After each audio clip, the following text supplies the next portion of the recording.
window, or Generally, is it? Have you found? On Robert, like, have you found signatures on the windows, or? if we are able to guess or estimate the age of a window without a signature, it's before we start the cleaning process, based off of the glass itself, the painting style, and the build of the window. Generally, you can earmark the date of a window by its bracing, the type of glass that was used, and the paint that was used. So how she has to go back and match that paint color.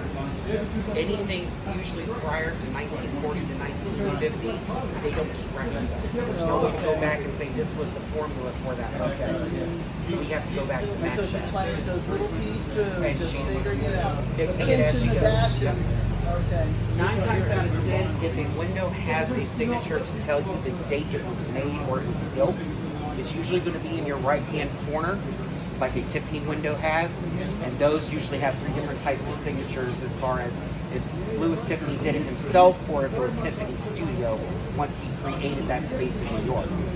So these windows, I have not personally seen a signature yet, and there are studios that we've encountered that hide their signatures. Pull out your Sharpie.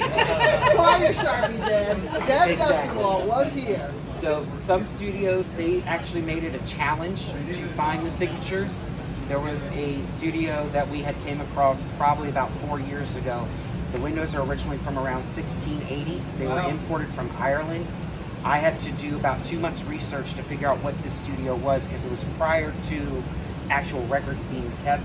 There's a father and son studio that's about 40 miles outside of Dublin in the countryside.